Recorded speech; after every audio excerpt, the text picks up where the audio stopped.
The Six Nations on Off the Ball. With Bank of Ireland, a proud sponsor of Irish rugby. Never stop competing.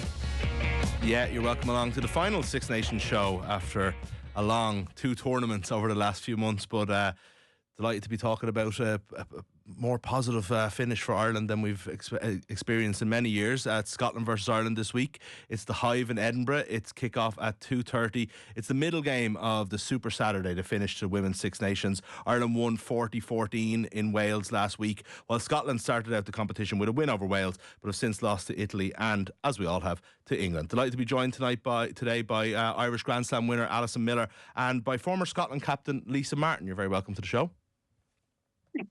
Thanks for having us. Lisa, I might start with yourself. This fixture, I've heard just kind of listening to different bits of previews this week, a lot of the former Irish players are kind of describing this as a kind of an annoying fixture for Ireland over the years. It tends to come late in the tournament. It's, after the England game always, and Ireland tend to have to rise themselves for it, and Scotland usually meet them. Even wins come very difficult. Lots of defeats, lots of heartbreak. Probably all goes back to that World Cup qualifier where Scotland knocked Ireland out a few years ago. Yeah, I think it does. There's a lot of history, kind of like you say, from both sides of things in terms of we've both had some really great victories in there against each other, and also some pretty tough defeats. But I think it's a fixture that really excites us as Scots. It's one that we know is going to be hotly contested. It's one that I think from the outset Brian's been speaking about is, being that third home victory that they've been looking for. Obviously, it's been slightly derailed plans-wise, but I think this is the one he's kind of looking for as being getting back in a good bit of momentum going into the World Cup. Obviously, there's going to be a few battered bodies, but we've got obviously some girls back. But I think it's going to be a real tester going into what is going to be a really exciting rest of the year and actually see where we are. Probably where both squads are working towards this World Cup. Yeah, absolutely. Alison, there's a bit of bite in recent years anyway in the men's fixture, Ireland Scotland. How did you guys find playing Scotland every year? Yeah, I always thought Scotland always brought their best against Ireland, and we always enjoyed playing against each other. Good respect there, and even if you look at last year's fixture, it was 15-12 up in Belfast, and it was nip and tuck, and it was a wet day, and Ireland didn't probably play particularly well, but they got the victory in the end, and obviously talked about the World Cup qualifier. So there's a lot of history there, and obviously England and France are playing out, but these two teams are playing for different reasons as well. Like, there's a lot of players there that are going to try and make an impression for World Cup inclusion, and teams want to see how they're fixed for the World Cup. You can see Ireland's team, they've rotated a little bit for this weekend, and there'll be players trying to take their opportunities, and you want to finish the competition on a high and see where you are. Obviously, it was a very close game last year. I think Ireland have progressed a lot, as have Scotland, and they'll obviously, and it's funny because different teams will put up different challenges against you. Like, for example, Italy always seem to put it up to France, but they could get beaten well by some team that, it's interesting the way teams will pose a different challenge to each other, and I think Scotland will pose a challenge to Ireland. There's some really good players there. Someone that, being a former winger, someone that stands out a lot to me is Fran McGee. She just seems to be able to make something out of nothing. So, and obviously you've got it like Helen Nelson, Lisa Thompson, Emma Orr, Chloe Rowley, Rona Lloyd in the back line there. Obviously, their forwards are so strong as well. So there's danger there, but I think Ireland will look to rectify kind of the mistakes they made last weekend. There is a lot that Ireland can work on, but there's people getting their opportunity this weekend as well. Aoife Corey comes in at 15 that is uncapped, so we're looking forward to seeing her. But players are going to put their hands up. They want to, say to those coaches, like, I want to be the starting whatever, or I want to be on that World Cup squad going to the World Cup, because there's that matter as well, Yeah. Absolutely. Lisa, Alison mentioned some of the kind of like obviously the top players that are playing in Scotland. I'd be interested in just knowing a little bit more about the women's game in Scotland, and like there's obviously a player number issue that's been in Scotland rugby for a long time. Obviously in the men's game they reduced to 2 professional teams a long time ago now, but it does feel like as if the structures are right there and things are probably in a better way than they've been in quite a long time in the professional game anyway. Are those structures working for the women's game as well? I think in some aspects, yeah, obviously, like we said, the professional contract is also going to make a massive difference. It allows girls able to like focus on rugby, not have to worry about, you know, fitting in or everything else in terms of work and stuff. But in terms of like the club game, you look at the Scotland squad and there's actually maybe a handful, I probably count in one hand how many girls actually play rugby in Scotland at the moment.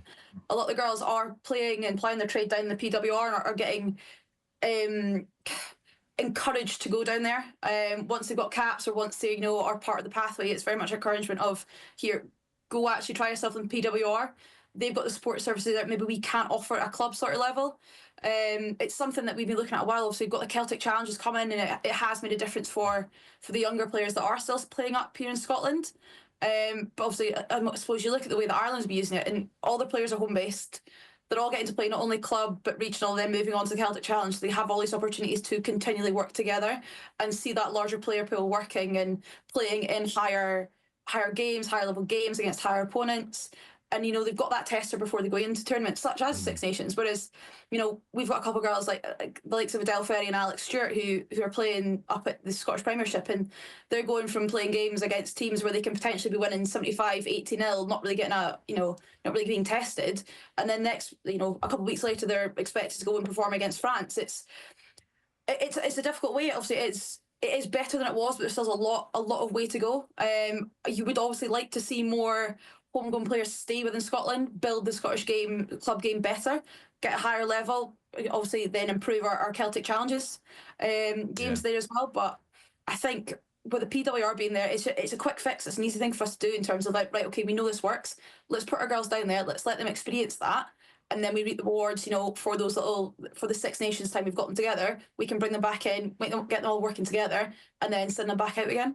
Yeah, it's funny because, as Alison will know, there's lots of criticism here from the Celtic Challenge not being necessarily fit for purpose and getting the girls ready for international level. But I suppose if you have that PWR option, it's great for those who are there. But as you say, those ones who are left behind then are in a completely untested environment and really aren't getting up, have no chance of really getting up to that standard except for when they play for Scotland.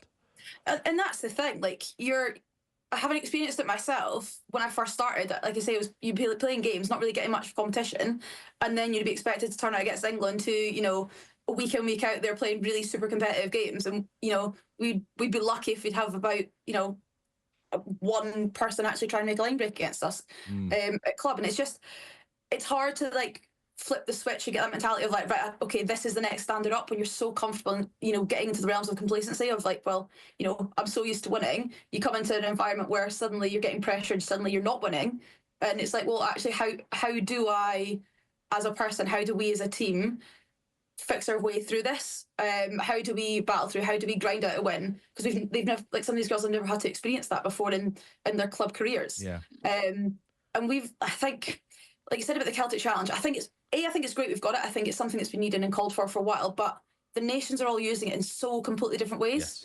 Like you say, Irish is very much part of the performance setup. Girls are involved in that. Likelihood they're going to have some involvement in the Women's Six Nations. Whereas in Scotland, a lot of it is seen as, well, this is a building block for your under 18s, under 20s, with a couple of like older players scattered in to maybe help the culture, for example. But you're expecting these like 17, 18, 19-year-old girls to go up against internationals who've got 40 to 50 caps. And it's a baptism of fire. And either it's going to work really well and these guys are going to step up, or it could completely push them and shove them the other way. And be like, well, actually, no, I'm not ready for this. Maybe this isn't for me. And then you're potentially losing a prospect that, you know, could be one of your mainstays for the next 5, 6, 7 years in a Scotland jersey. Yeah. It's funny, Alison, there's really no easy solution. I mean, we're talking about almost an opposite problem here with homegrown players almost not having enough exposure and games until they get into international level. But it's funny, I've never known more conversation around a Women's Six Nations. I've never known more coverage. World Cup's coming up this year. It's going to go to a new level. But the next step in women's rugby really is just coming up with a suitable club solution, really, that brings all the teams below England and even, you know, France to a lesser extent, brings them up to standard. Yeah, because when I was talking about the Celtic Cup on the Irish side, the Irish sides are putting up big scores against other teams and they really only competitive against each other when they play. Yeah. Where I was kind of arguing actually recently, or I was on Off the Ball with you a few months ago, whatever it was, that Interpros were more competitive in terms of the scoreline. So Munster kind of, and you look back at the scores of those, they were actually quite close. And as Interpros was only, 4 games and it's done. And you kind of argue, well, is that the pathway? And then, back in the day, the likes of the Irish players would have been playing a little bit more for their clubs. Say, like, I was Old Belvedere, but you don't see those Irish girls ever playing club anymore. So you kind of, is it that the training, when they're, centralised now, professional, that they get their competitive training, I don't know, competitiveness for games in training, which is one thing. And then they're using the Celtic Cup, which they're not getting much of competition. And then the AL is suffering.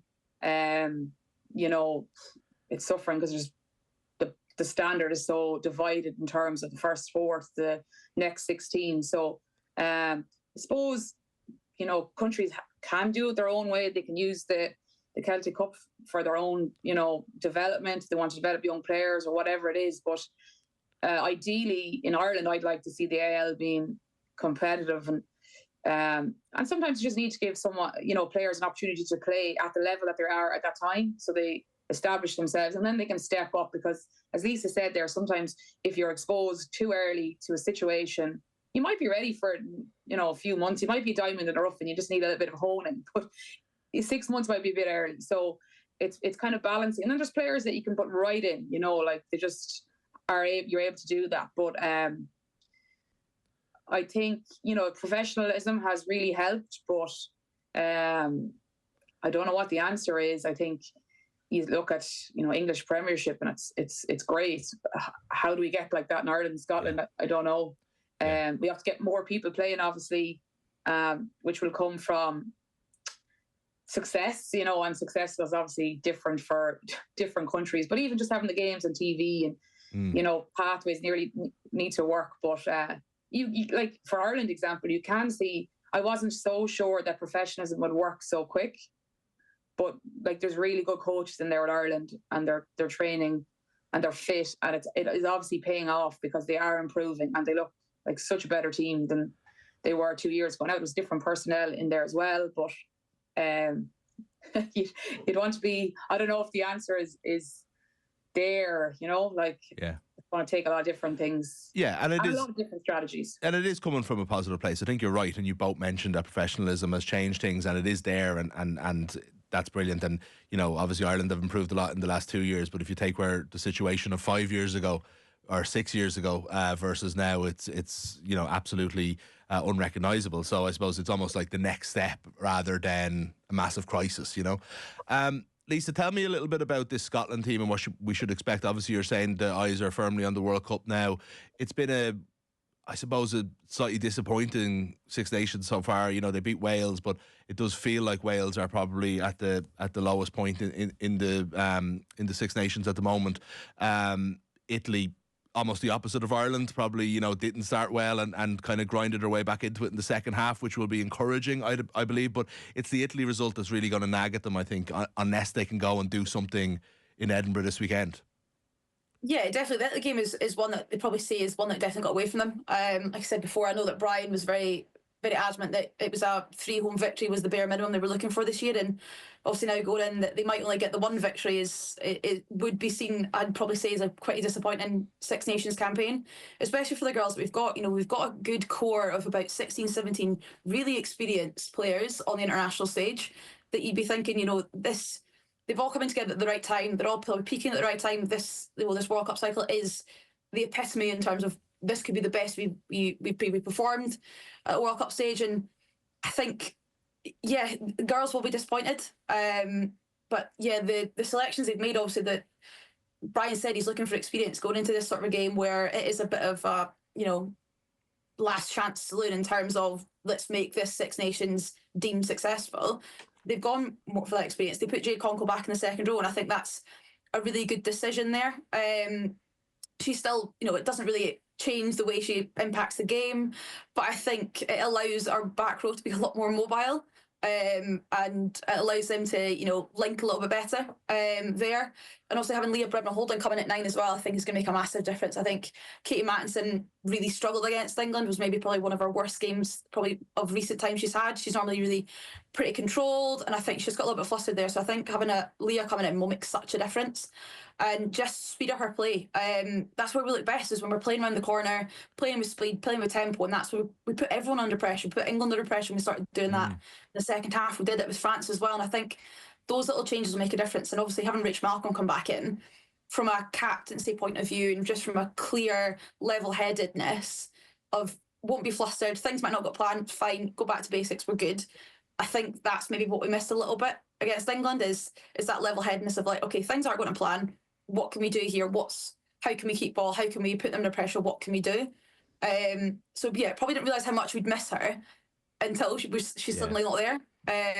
So she's not the most impactful in the game in terms of like turnover queen, or is making line breaks here, there, and everywhere. She does all the stuff behind the scenes that maybe doesn't get spotted, but probably has the most impact on that squad. And like I say, with it being so full of experience, suddenly not having that there, and the bench that we've kind of had of late, you're then putting girls in who've got a couple of caps, which is not great going into this sort of a game. So I agree with what kind of Brian's done in terms of experience is best. Let's go for it. We've tried tested methods.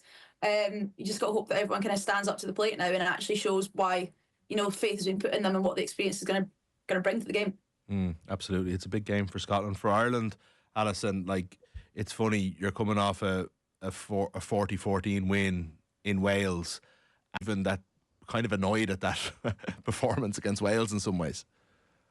Yeah, well, I think Irish teams were always like that internally. They mightn't have said it in the media, back before, I suppose, the decline, where I suppose maybe Sevens took the focus and got the resources and stuff. So that's good. I think that's the way they need it to be. It's good to see someone in charge that's like that and that is ambitious, and that's what they're going for, and the ability is there. And I think he's definitely trying to build his depth now that he's going into a World Cup, because I think if you look at the Irish team in 2014 that got to World Cup semi-final, it's all very good, but probably only had 17 players, 18 players that would play, and then that gets you in trouble then when you come into the knockout stages. You just start to get tired. So like, they're playing a really, really good brand of rugby. Like, their ruck ball is under 3 seconds.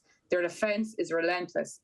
They nearly contest every breakdown in some way, counter ruck, just being a nuisance, getting on the ball.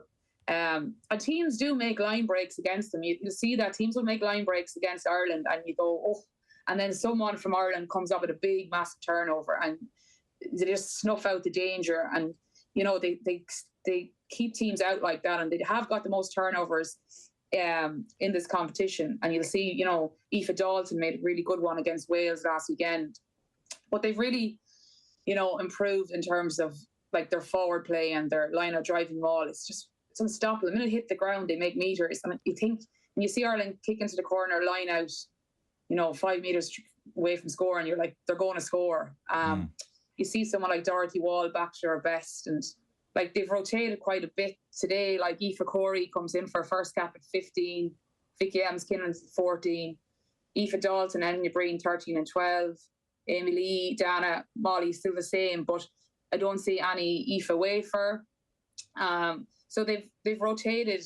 Jane Clotty comes onto the bench for his first cap as well. So they're really about looking at depth and trying to build. And I think, they put in a very good first half against England.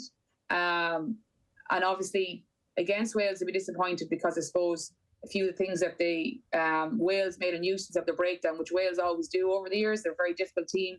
So I think if Scotland are looking to, stop Ireland, they just need to, slow down Ireland's breakdown.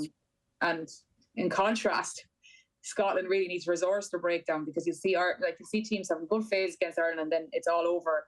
So, but I think Ireland are a very fit team, because the defence they play is so tiring, and they still are able to, sustain that 70, 80 minutes. But I'm interested to see now, with the rotation, how do they go, because there's a lot of competition in that squad. But they have been impressive the way they've gone about things, and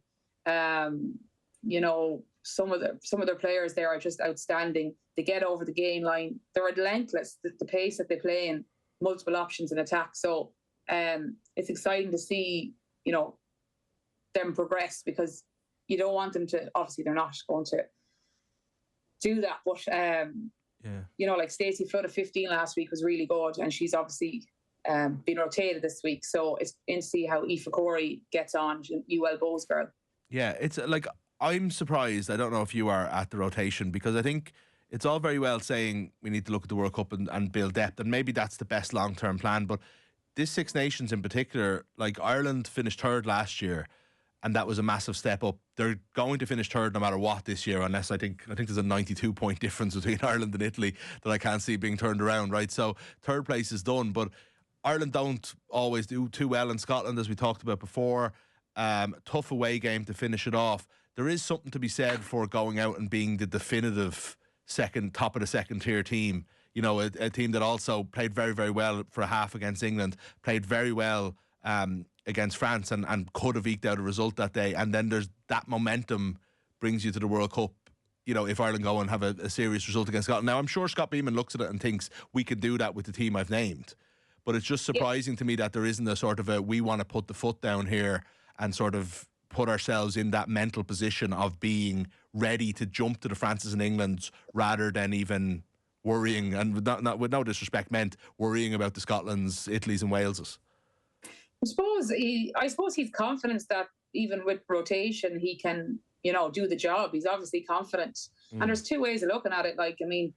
Sometimes you got to test players out in that competitive environment when it matters, to see what their mentality is like and see how they react to pressure and how they rise to the occasion. And because as I said, and I did say earlier, you have to have competition and training maybe to bring up the standard, but you also need to see people in these pressure moments and how they react. And because obviously you're going to have those games during the summer, but they're essentially warm-up games for a World Cup. So you want to test these players out in that environment and see how they go. And but I think it also shows his confidence in his team, that it's not about one player, it's about the whole squad. And but if you look at the team, he still has experience. He's still left in experience in places which so Aoife Dalton is still in there now. She's young, but she's experienced. You still have O'Dowd is back, even though she's quite young as well. But their experience in terms now of kind of this campaign. So there is experience, and there's experience on the bench, but it gives those players an opportunity to see how they cope.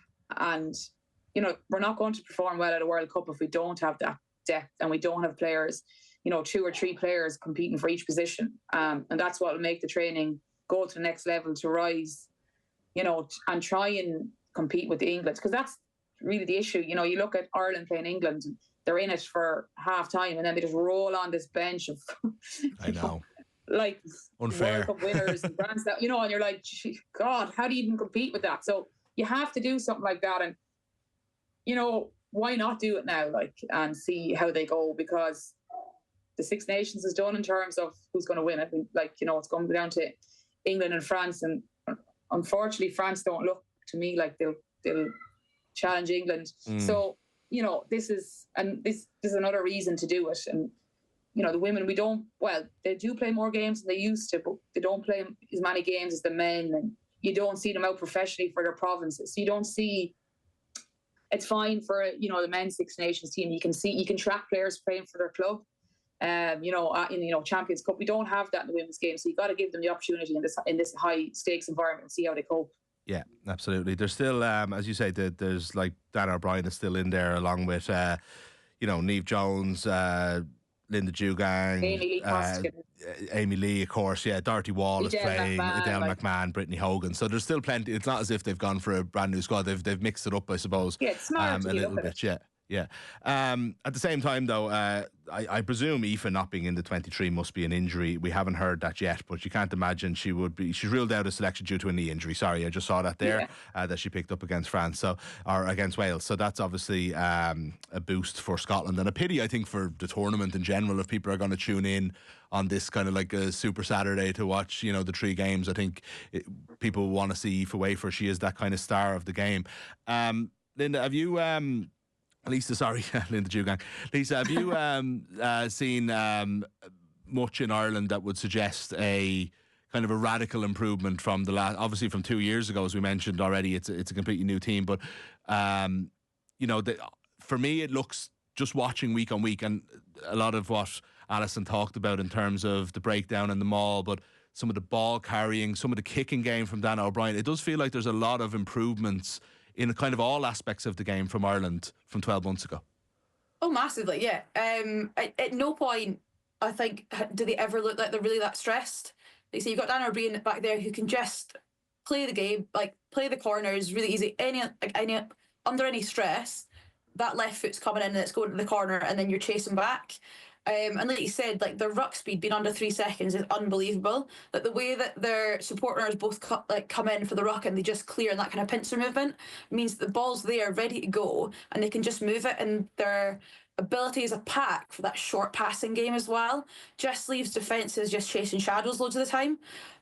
You're seeing like the deception stuff as well, and just the ability to do that and do it that quickly and that repeatedly throughout an entire 80 minutes, like you say, it just goes back to the sheer fitness levels that have massively improved. Obviously, you've got a strong core group of girls there that have got sevens experience who are, happy ball in hand, open space, moving balls, stuff like that. And I think that's kind of quite infectious within the team. Like, they're seeing these guys doing this and like, well, actually, we can do that as well. Let's, facilitate these guys. Let's give them the space and opportunity that we know they can finish and score points for us, gain yards for us, whatever.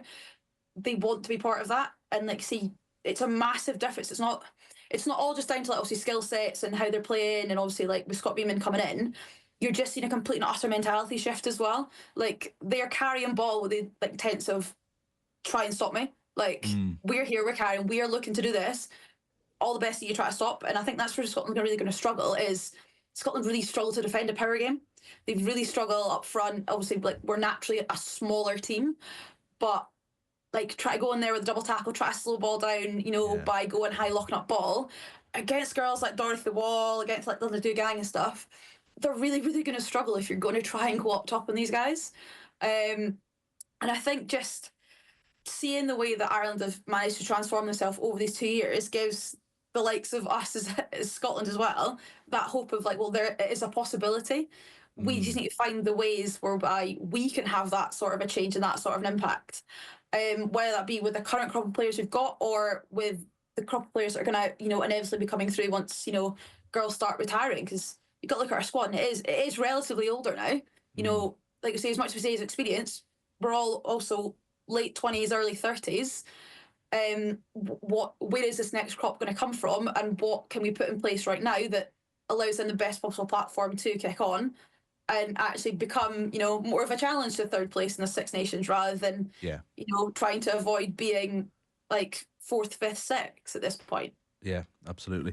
The confidence issue is interesting, because we had Aoife Wafer, Alison, at our roadshow in the Olympia before, like during the men's Six Nations. You just started the men's Six Nations, but I remember being kind of like a bit blown away that this 21-year-old was kind of on the stage with Brian O'Driscoll and like just talking about the fact that like, we think we can beat France. Not saying we, and she kind of almost laid it out exactly as it happened, is like, we'll have a chance, you know what I mean? But we're way better than you think we are. And it's almost like Ireland play a little bit like that. Like, they're not afraid to kind of be as good as they are, which is a great way to be, and does suggest a team that can go to a next level as well. Yeah, I think they're obviously doing the work. Like, the evidence is there, like when they're reviewing their training or whatever they're doing and the work that they're doing and the internal games and Celtic Cup and whatever, they have the evidence to go and do that, to say that and back it up, because you sometimes see teams saying this and they don't back it up, and you're like, Jesus, well, why'd you say that? You're better off saying nothing. But, they're doing it and they're backing it up. And I suppose, as I said, it's just a change as well in like, there's really good professional coaches in there, and you really see the difference. Like 2 or 3 years ago, we could not win a line-out, and then you go to all these trick plays and variations and everything, and it's just so impressive. And obviously, you've got those sevens girls that have come back in from the World Cup, and it's not like 4 or 5 years ago where they were finding their feet in 15s and they'd be out of position, or they'd be maybe doing something, sevens habit. They've had time the last while, from 2020, 21, 22 to learn the game. And that makes such a difference as well, that they're, you see Stacey Flood, she's really gone into that 15 role, understanding the game, understanding 15s, because it is a different game. And that has made a huge difference with young girls coming up. And it's great to see someone like Aoife Wafer being confident, sitting up there beside Ryder Driscoll. Why shouldn't she? 100%, yeah. She's as good as a player as anyone out there, and she can just, she's world class. And actually what's so impressive about her is the first year or two that she's coming, you're like, oh, let's see now when she's been targeted, how she'll go. And she's been targeted and she's even better. So that just to me sign of a brilliant player, that you can get targeted, but you're still making these breaks. You're still scoring your try. You're still getting better, because you see sometimes players making a breakout year and then you don't see them the same way. So it is the kind of anatomy of a superstar, though, if you think about it, because it's funny, mentioned Brian, obviously nothing to do with each other, different positions, different everything, but you take the Brian's breakthrough Six Nations in 2000, 2001, and then he's the targeted man on the lines in Australia, and he's a superstar there anyway. And it is the exact same with Aoife this year. Is everybody was waiting to see after Canada and everything last year, is she going to be able to do that again? And she has. It's very exciting, I have to say, for women's rugby, I would imagine, in one sense, and for Irish sport in another sense, to have somebody like that who's still so young as well. Yeah, I think there's always been great rugby players in Ireland. We've always had great female athletes in loads of other sports, and it's it's when you look at the skill level now, and when the women's team are training every day, and they got criticism, but they're actually given a chance. Look what they can do. And I like Aoife Wafer stepping up, but someone that really impressed me, she was my woman of the match last week, was Dorothy Watt. Yeah, and I think to her best. Yeah, and really, playing in the Premiership, and she seems to be really enjoying it. And she's used physicality. She's good skill level. She actually was, full time in the sevens program for a little while. So she's very skillful as well. But she's obviously playing the Premiership now and really enjoying it. And she's back to her best, that she kind of her breakout kind of where she really impressed me maybe in 2021. She's back to that now, and you someone like Derv Nikovar not even making the squad, who was a standout when they were having their troubled years. So you just see the competition there, and I think Linda Jugang is really starting to play really, really well. She's huge physicality. So there's all these players are stepping up. There's huge competition. I thought Adele Tricky McMahon had one of her best attacking. She's obviously a huge defender, brilliant defender. She would absolutely smash you, and she has. I've been on the other end of that too many times. Yeah. But she was brilliant in attack. Last week, really, really good. So all these players are stepping up, and someone like Aoife Wafer is around, or the Aaron Kings, who obviously is unfortunately, injured. But when these people are stepping up, everyone else is kind of stepping up around them as well. And it kind of gives you, when you have someone that good, you're like, well, I want to be that good in my position. I want to be equally as good. And everyone it brings kind of energy and a buzz and positivity that, look, we've someone that's good. We can all be this good. So absolutely, she has that effect around the camp. Yeah. The Six Nations show on Off the Ball is with Bank of Ireland, a proud sponsor of Irish Rugby Never Stop Competing. Just before we go, that is the Ireland-Scotland game, is the middle game of the Super Saturday. Le Crunch, Twickenham, 4:45. Lisa, Alison mentioned a few minutes ago, France aren't really probably at it this year, and you almost want, this fixture is always last. It always has to be a Grand Slam decider. There was times when there was probably less interest in the other teams, that it almost had to save the competition in some ways. It doesn't feel quite so much that now. It feels like everybody's got their own stories and so, but at the same time, you need France to be able to go and give England the game, and it doesn't necessarily feel like that's going to be the case this year. No, it doesn't. Like you say, they just don't seem to be where they have been previously. Obviously, there's been a few changes in terms of personnel and stuff, but there's still certain expectations you have with France in terms of the way they want to play. You're expecting an expansive game of rugby, expecting a lot of off the cuff stuff, but it doesn't seem to be clicking at the minute for them. Obviously, with it being a Grand Slam decider, you want them to challenge. You want the last game to be another push for England and see, well, actually, quite how good can you be? Can you deal with these challenges that the French are going to throw at you? But I mean, you just look at the way England be performing and just the rotation they've had week on week of players, and at no point have you really kind of questioned being like, oh, maybe they're not worthy of being in the jersey. They maybe not they maybe probably not going to start next week, or they maybe kind of not done their chances any good for going into the World Cup. Everyone stepped up, and then we're now getting to a point where we're looking at this squad for the weekend for England, and you're trying to figure out, well, actually, who's actually going to play 10? Because Ollie Aitchison was fantastic last week. Zoe Harrison, is Zoe Harrison. She's just got her standards, and she always keeps them perfect off the tee, just controls the game so calmly that everyone's a bit like, well, you've got 2 world-class 10s there. Who's it going to be that's going to play? And you really hope that France are able to pull out of the bag, and this might be the performance they need. This might be the push that they need, because it is this last game. It is the crunch. It's that extra little emotion that they maybe kind of are needing, that there's maybe been missing over the Six Nations so far. But I just don't see it happening, to be completely honest. I think England are just, they're going to get the foothold straight off the bat, and I think it's essentially a case of France just trying to keep up at that point, which is, let's say, a bit disappointing for the tournament. Like, you want it to be this really titanic game where it could literally go either way, coming down to the wire.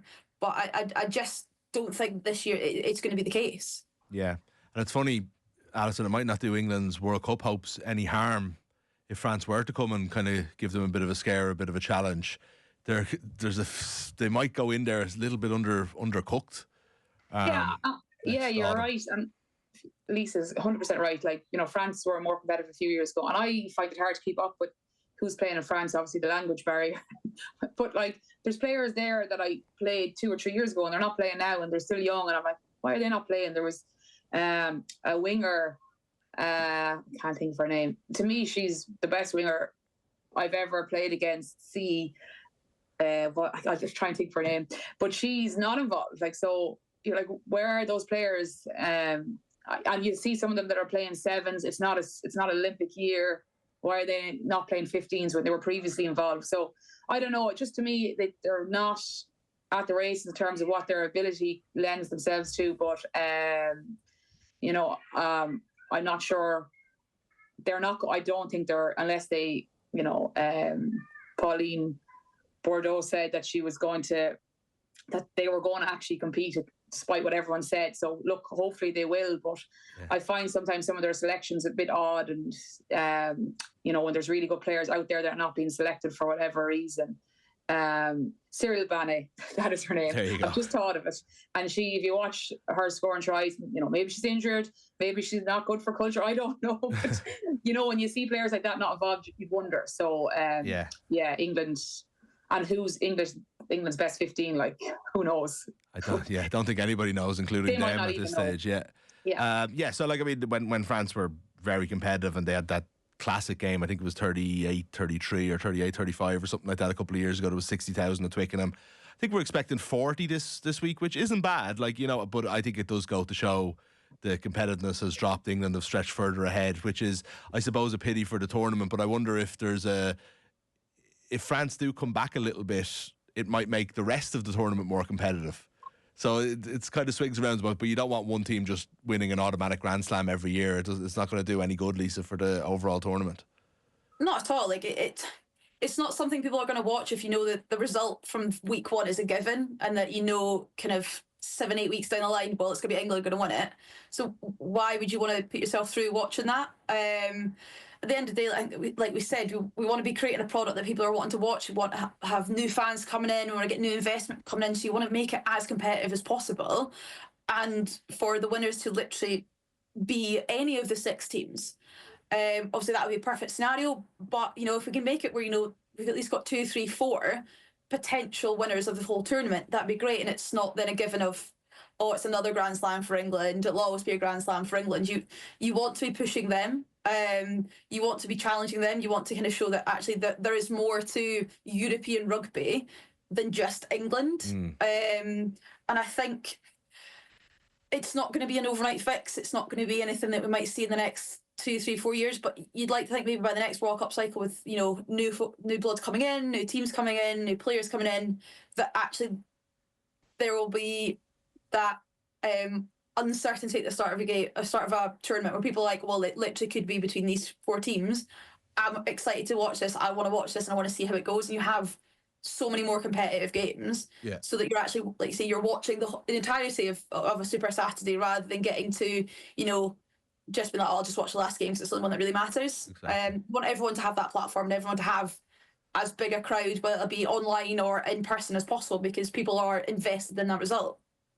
Brilliant. Yeah, absolutely. Well, hopefully we get there over the next time. But I suppose it has been overall quite a positive Six Nations, especially on the Irish front. We'll see how it goes. No offence, Lisa, but we hope it ends on a high note on Saturday. None taken, it's fine. Enjoy the rugby this weekend. Thanks so much to former Scotland captain Lisa Martin, and to Irish Grand Slam winner Alison Miller. Thanks. Thank you. The Six Nations on Off the Ball. With Bank of Ireland, a proud sponsor of Irish rugby. Never stop competing.